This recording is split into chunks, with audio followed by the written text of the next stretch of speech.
Pernah nggak kamu ngerasain yang seperti ini? Aku sedih banget. Semua usahaku nih kok rasanya sia-sia. Capek banget rasanya. Masalah ini nggak berhenti-berhenti deh. Orang itu harus kuat kalau mau sukses. Gak boleh merasa down gitu dong. Ya jangan dirasain. Makanya toh, dari dulu kan aku udah bilang, kamu itu jangan terlalu ngawur kalau bekerja. Kamu tahu nggak? Aku ini udah dari 4 tahun ini masalah nggak berhenti-berhenti. Ya udah nasib diterima aja. Kalau kuat, ya dipikirin.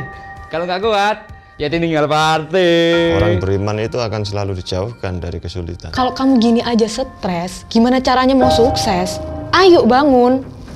Kamu harus bangkit. Kamu kok egois? Jangan cengin ah. Terlalu banyak orang merasa bersalah di saat mereka merasa down dan sedih. Banyak yang merasa lemah dan rendah diri karena mengalami stres dan depresi. Alasannya, dunia kita didominasi oleh sebuah paham bahwa kuat itu artinya tidak pernah lemah dan tidak boleh lemah. Padahal kuat itu artinya mau dan selalu berusaha untuk maju walaupun dalam kondisi yang sulit dan penuh tantangan. Akibatnya kita terbiasa untuk menghujat dan menghukum diri sendiri pada saat kita jatuh, tanpa sadar menghantam diri dan memperdalam keterpurukan justru di saat kita butuh dukungan untuk bangkit. Lalu bagaimana cara kita mengatasi stres dan anxiety yang lebih sehat? Bagaimana cara kita menyikapi kelemahan tanpa membawa kita terpuruk lebih jauh? Metode berikut dipopulerkan oleh Tara Brach dalam bukunya yang berjudul Radical Compassion. RAIN adalah sebuah metode untuk mempraktekkan mindfulness dan compassion. Sebuah kesadaran yang utuh akan apa yang terjadi di dalam diri kita dan sekitar kita, menerima keadaan itu dengan segala keterbatasannya dan akhirnya memperlakukan diri kita dengan penuh kasih sayang dan perhatian untuk membawa kita semakin maju dan berkembang. Langkah pertama, recognize. Kenali masalah yang sedang kita hadapi. Apa kita sedang merasa tertekan, letih, marah, putus asa? Coba fokuskan perhatian kepada sensasi yang sedang kamu rasakan. Pundakmu mulai kaku, kepala rasanya mau pecah, detak jantung mulai cepat, rahang juga mulai tegang. Hal-hal ini akan membuat kita semakin paham bagaimana tubuh kita merespon perasaan dan pikiran kita. Sehingga nantinya sensasi dari tubuh itu bisa menjadi sebuah alarm bagi kita, memperingatkan dan memberitahu kita apa yang sedang atau akan kita rasakan dan pikirkan. Kedua, allow. Izinkan diri kita merasakan sepenuhnya apa yang sedang terjadi di dalam diri kita. Tidak ada yang salah dengan perasaan kita, emosi kita. Hindari perasaan jengkel, marah, dan dorongan untuk meledak karena merasa kita salah untuk memiliki perasaan tersebut. Tenangkan diri kita, berdiam diri, jangan melawan tapi biarkan perasaan kita keluar dari dalam diri kita ini. Tahu nggak? Seringkali kita secara tidak sadar melawan perasaan yang ada dalam diri kita dan akhirnya terhanyut dalam sebuah sikap yang nantinya akan kita sesali.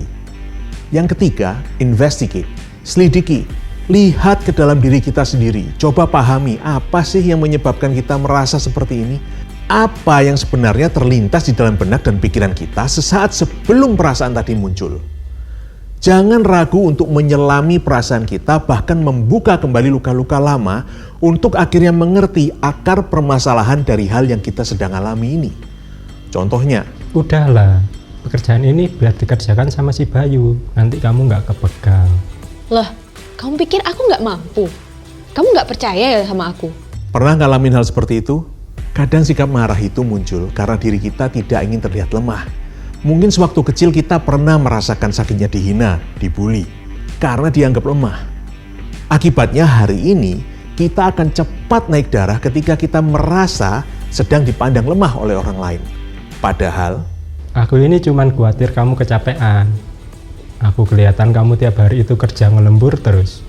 Jadi ya aku pikir, biar kamu ini nggak capek aja. banyak sekali kesulitan yang kita alami sebenarnya terjadi karena reaksi kita terhadap permasalahan hari ini terpicu oleh sebuah kejadian yang menyakitkan di masa lampau.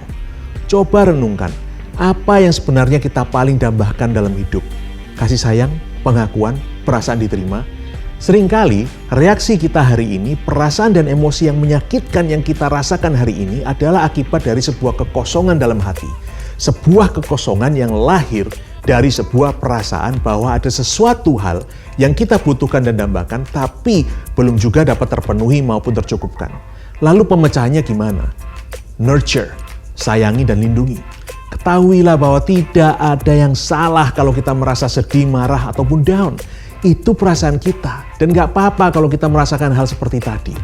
Selanjutnya coba perlakukan diri kita sendiri seperti kita sedang memperlakukan orang yang kita cintai.